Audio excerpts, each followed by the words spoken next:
Hi, I'm Shashank Bhargava, and you're listening to Three Things, the Indian Express news show. A short time ago, the U.S. military carried out massive precision strikes on the three key nuclear facilities in the Iranian regime: Fordo, Natanz, and Esfahan. Iran's key nuclear enrichment facilities have been completely and totally obliterated. Iran, the bully of the Middle East, must now make peace. If they do not, future attacks will be far greater and a lot easier. For 40 years, Iran has After been saying weeks of tensions building between Iran and Israel, things in the Middle East got even more complicated on Saturday night when the United States, like President Trump mentioned, carried out coordinated strikes on three of Iran's most critical nuclear sites. These strikes involved some of the US's most powerful weapons, including bunker-busting bombs meant to destroy targets buried deep underground, sites that were earlier thought to be nearly impossible to hit. Now, many of you might already know that these latest tensions began on the 13th of June, when Israel launched large-scale attacks on Iran, saying it had found evidence of secret nuclear activities. These strikes led Iran to strike back, triggering a sharp escalation in hostilities. But the question now is, how does the US involvement change things? What does it mean for Iran, and what consequences could it have for the region? Today, we are dedicating this episode to answering these questions and are joined by the Indian Express's diplomatic affairs editor, Shubhajit Roy, to do so. Shubhajit, the US and Israel have been allies, and the US has been supporting Israel in its offensive in the region. But what do we know about what finally led the US to directly get involved in this conflict? I think the short answer is President Trump made the call. I think despite him having come to office on the premise that he's there to end all wars, or US's involvement in all wars, the US president was always consistent in one thing, that he had always said, even in his election campaign and also in his first term, that Iran cannot have a nuclear bomb, cannot have a nuclear weapon. As long as I'm president of the United States, Iran will never be allowed to have a nuclear weapon. Iran has been the leading sponsor of terrorism, and their pursuit of nuclear weapons threatens the civilized world. We will never let So this time when Israel started its military strikes against Iran about a week ago, then at that point of time, initially Trump was he did not react for almost 24 hours. But then once it became apparent after about 24 to 48 hours that Iran had indeed been successful in inflicting damage, in the sense that it had, through its strikes, it had killed top military commanders of Iran, it had killed top nuclear scientists of Iran, and had inflicted damage on some of the facilities that Iran has. At that point of time, the US president started talking about the fact that, how US was helping Israel to carry out these strikes. And from there on, he kind of moved the needle towards coming around to the fact that the US was seriously considering using the bunker-busting bombs, and that is something really changed the equation. And because Israel was striking Iran very effectively, they laid out a window of opportunity for the Americans to hit Iran where it hurts the most, which is the most crucial nuclear enrichment facility at Fordo, where you rightly said that the nuclear enriched material is buried deep underground, almost about 300 feet deep, where only these bunker-busting bombs, which only US has, can destroy them. And you mentioned that Trump has been consistent in saying that, Iran should not have nuclear weapons. And this is also the reason why in his first term, he pulled out of the Iran nuclear deal, the Joint Comprehensive Plan of Action, which was signed by the P5 countries, China, France, Russia, the UK, and the US. And this deal was also signed by Germany, and it was negotiated under Barack Obama. I am announcing today that the United States will withdraw from the Iran nuclear deal. This was a horrible one-sided deal that should have never, ever been made. Yes. So after that, Iran felt betrayed. And then a couple of years, 3-4 years, that term got over. In 2020, there was a plot that was unraveled, which later it was discovered that Iran had authorized a hit, an assassination attempt on President Trump, and while he was out of office. And that was uncovered or discovered by the Biden administration and the officials of that time, intelligence officials at that point of time. In fact, the Biden administration also found out, and they alerted the Trump team, that Trump and his aides were also on the target of Iranian hitmen. So the conventional wisdom in Washington, D.C., and I have been speaking to them over the last 7-8 years, and the conventional wisdom, especially in the last 4 years it became during Biden administration, that God forbid if Trump comes back to power, Iran has to pay for it, because it had authorized an assassination attempt on Trump when he was out of office. So when Trump won the elections, I think the writing on the wall for Tehran was very clear that at some point Iran will have to face Trump's wrath. And Benjamin Netanyahu, the Israeli Prime Minister, he understood that kind of vengeance and vindictive sort of nature of Trump. And he, in the last few months, he worked on Trump to sort of make him realize and almost remind him that he had to take revenge for Iran's gall or audacity, as Israel framed it, to plan an assassination of Trump.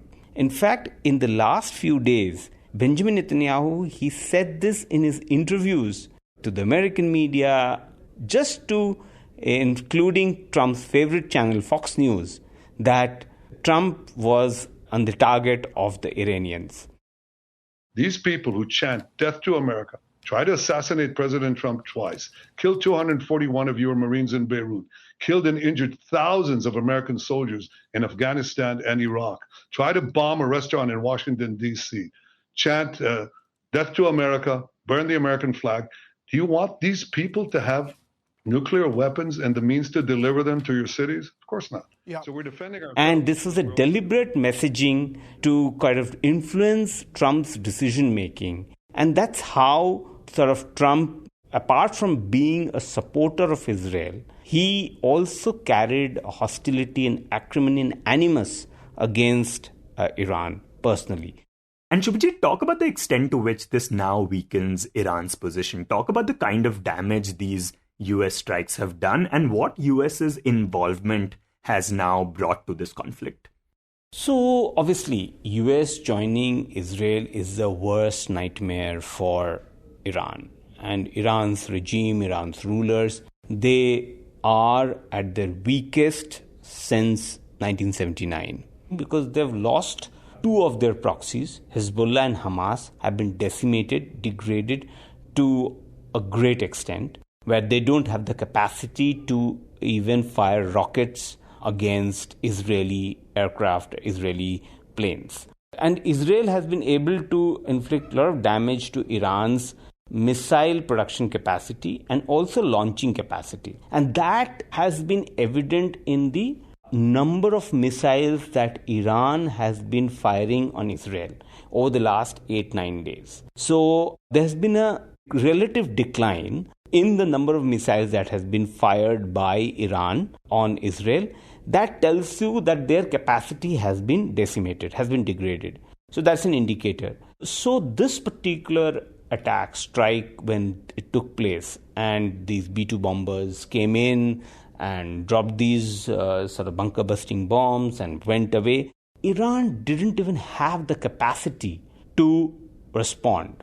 So Israel had created complete air superiority, dominance over Iranian airspace in the last 7-8 days, which gave the Americans the confidence to come in, bomb, and get out of that place. So they are at their weakest right now. That's the kind of damage that it has done, apart from the damage to the morale that has happened to the Iranians. And Shubhajit, anything that we can tell from Iran's statements about how they will respond to this? So before this bunker-busting bomb were dropped by US, the Iranian leader Khamenei, he had sort of really made very tough words and all of that. But after this, he's been quiet. That is number one to be noted. So obviously, they're taking time to frame their sort of response. At the same time, Iranians have fired some missiles on Israel, both in Tel Aviv, Jerusalem, and in Haifa. So they are in a mode where they are trying to come up with a response. We don't know whether that there'll be a military response, how severe it will be, what will it target, whether it will be Israel or American assets in the region. That is something it's still to unfold. And we've been talking about infrastructure, but talk about the kind of casualties this conflict has led to so far. So I think the Israelis have put out a number of about at least 24 is what I know. I don't know if it has increased since in the last few hours. In the Iranian side, the toll has been a bit higher. That's about 400 plus. And that's the Iranian government's figures. So as you can see, there's a sort of disproportionate amount of casualties that have happened on the Iranian side because Israel has complete superiority in this. And Israelis are obviously right now better prepared, and they have the protection of the Americans and their own Iron Dome and other sort of interceptors. But we'll have to see how long it lasts, because also you have to understand that these interceptors are not unlimited in number. They're finite. So if Israel tomorrow runs out of these interceptors, then what happens? Does US provide more set of interceptors? Because US is already providing interceptors to Ukraine. And so it is quite stretched there. Yeah, the US is involved in 2 wars right now. Yes. So we'll have to see how long this particular conflict carries out. And then we will have a sense of what is the kind of scale of damage that Iran can inflict upon Israel. And since this conflict started, Iran has sort of found itself alone, right? It's not got support from a lot of its neighbors. The one major player which has sort of spoken in its favor is Russia. Could you talk about how much will that help Iran? I think more than Russia, China has also supported, and Russia has actually been very tepid in their support. It's not a full-throated support after Israel started bombing them under the Operation Rising Lion on June 13th. We saw the Russian statement was sort of very muted in support of Israel, and they in fact asked them to talk to Israel. And that was, to me, was a very different Russian response, essentially asking Iran to talk to the Americans, because tables have turned since Trump has come to power. Putin and Trump are getting along. So it's not the Biden era US that is dealing with the Russians. So the Russian President Putin sees in himself, doesn't want to sort of be on the wrong side of President Trump as well, because he's negotiating up talks with Americans, with the US President Trump on Ukraine. So I think what surprised me was that Moscow's support to Iran has not been sort of full-throated as was expected. So Iran, you're right, is pretty friendless in the region and or in the world right now. It has got some support from the usual suspects, Venezuela, Colombia, Chile. So there has not been much support from the big powers as who are traditionally Russia and China, who used to be with Iran traditionally. And Shubhajit, during this time, people are actually making comparisons to what had happened in Iraq in 2003. Back then, US had claimed that, they had weapons of mass destruction, which, as it turned out, was not true. And that war lasted over 7 years. Yeah, absolutely. So there is a sense of deja vu when you compare the situation with Iraq, what happened where these perceived sort of evidence of WMD, weapons of mass destruction available with Iraq, became the reason or the excuse for US to sort of invade Iraq at that point of time. So people, yes, are talking about, but there are, both countries are a bit different. So in case of Iraq, I think the WMD facility was in only one or two places. In case of Iran, it is spread across more than 30, 40, 50 places. Iran is a much larger country as well, much bigger country as well. And it has actually braved the sanctions over last almost 50 years since the 79 Islamic Revolution brought the Ayatollahs in power. So it is, in a sense, is a much more resilient power and has immense capacity in terms of science and tech. So as an Iranian diplomat told me yesterday, that they can bomb the facilities, but they can't bomb knowledge. So the knowledge and the experience of the Iranian scientists can't be bombed out. So I think there is a sense that there are question marks over this assessment whether Iran was really weeks away or a month away closer to making a nuclear bomb. We don't know. There is no conclusive proof. IAEA's report is also sort of very political. We should not take sort of everything at its face value. And the IAEA has come under criticism in the past as well as now by Iranians. And in that framing, Iran will find support from some of the countries from the global south. But right now, yes, there are parallels that are being drawn and seen with the Iraq situation and the current Iran situation. And the other thing that happened during Iraq was obviously the overthrowing of the Saddam Hussein regime. Does it seem likely that this might happen with Ayatollah Khamenei's regime? I mean, he is now 83 years old and in a rather weak position anyway. So Israel and US both have indicated regime change as a result and maybe not a goal, whatever you can make out of that. But the word is being thrown around pretty loosely, casually by some of these Western governments, leaders. One thing that one needs to keep in mind that, Israel and Iran are almost 1,500 kilometers apart. So it's almost like Delhi to Calcutta. That is the kind of distance that the two countries are divided by countries in between. So regime change can't happen from 35,000 feet by bombing. Regime change has to happen on the ground, and which means that people have to call for a regime change, or the ground troops have to put their boots. So Israel doesn't have the capacity to go in and do the regime change in Iran. Its only hope is if American troops put their boots on the ground. So that means there should be a ground invasion, an operation for a possible regime change. That is the only possibility that can happen. The other possibility, which many people keep talking about, is that if there are other people in the Iranian establishment who can replace the current establishment, the current leadership, which basically comes down to the military. The Iranian military is the only establishment in town. So that dynamic, we'll have to see if that plays out or not.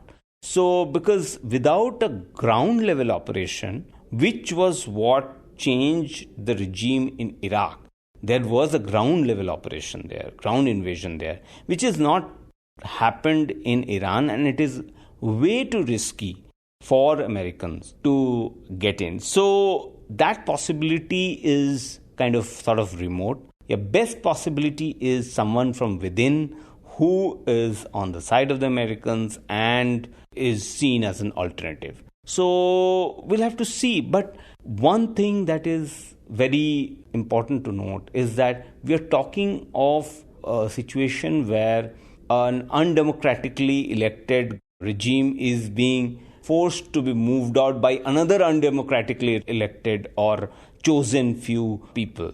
That is an ethical question, dilemma that many people would grapple with when they're talking about this regime change. And Shubhajit, the entire trigger for this conflict is Israel not wanting Iran to have nuclear weapons and the US not wanting Iran to have nuclear weapons. But now many are arguing that attacking Iran like this has actually strengthened Iran's case for needing nuclear weapons so that it can defend itself against such strikes. Do these arguments hold any weight? Absolutely. Many people would interpret it that way, Shashank, because obviously Ukraine, it gave up its nuclear arsenal with the guarantee that its security won't be threatened. And only later in 2022, it found out that that was not the case. In fact, 2014, it found out, and when Russia annexed Crimea, and then it invaded Ukraine in 2022. So obviously, in India, we know that India also acquired nuclear weapon in 1998 in its Pokhran-2 blasts. And so I think there is a sort of fear and apprehension. And I remember interviewing the IAEA DG, Rafael Grossi, in April this year. And I'd asked him this question. And he had said very clearly that, yes, there is a concern and apprehension that this non-proliferation regime is under attack, under threat.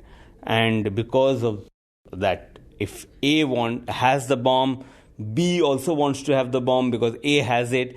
Then C also wants to have the bomb because A and B have it. So there is a spiral, sort of a cascading effect that this kind of a development has. And for Iran, possibly right now, the leadership would think that securing its interest and guarantees its security can only be done if they have a nuclear weapon. So right now, it's a race against time. Whether Iran gets the nuclear weapon first or whether there is regime change first. So whoever wins the current state of conflict. And Shubhajit, let's talk about India now. Talk about how India has historically weighed in on issues related to Iran, especially when it comes to Iran's nuclear program. Well, Iran's nuclear program had found support from India as long as it was peaceful. But I think early 2000s onwards, the Iranians were found to be engaging in their nuclear proliferation. They were going towards making a nuclear weapons program. So in 2005, when India was negotiating a nuclear deal with the US, India did weigh in against Iran at the IAEA. And that was the first time India made that sharp departure where India voted against Iran with the Americans, with the Western Bloc at the IAEA on a resolution that criticized Iran's nuclear program. And after it concluded the nuclear deal in 2008 and thereafter, India was never forced to take a position. Till last year, in June 2024, again the matter came up in IAEA. And it was the Biden administration which pushed for a voting at the IAEA against Iran's nuclear program. That is when India abstained. And again, in June this year, just days before Israel launched its attacks at IAEA, a resolution talked about Iran's nuclear program, and there again India abstained. So we have seen these shifting positions also because of the interests and the political alignments of that time and the situation at that time. So, but having said that, overall India had been uncomfortable and wary of Iran's nuclear program because of the impact it can have on the regional stability, because Pakistan already has a nuclear weapon and it didn't want another neighbor with a nuclear bomb. Right, and here it's also important to note that, Iran has been strategically very important to India. India has invested quite a bit in the country. They've been working together on the Chahabar port, for example. Talk about what has been India's reaction since the US got involved in this conflict. Well, the only response we saw was after Iranian President Masoud Pezeshkian. He called up Prime Minister Modi and briefed him on the situation following the military strikes by US on Iran. And there, the Prime Minister essentially said that, dialogue and diplomacy should be the path forward. He expressed concern at the escalation and called for de-escalation so that there is peace, security and stability in the region. So pretty much the boilerplate, template, talking points that India usually does during this time of tension in the region. And is there anything India is concerned about right now? Anything that it thinks will affect Indians or its own interests in the region?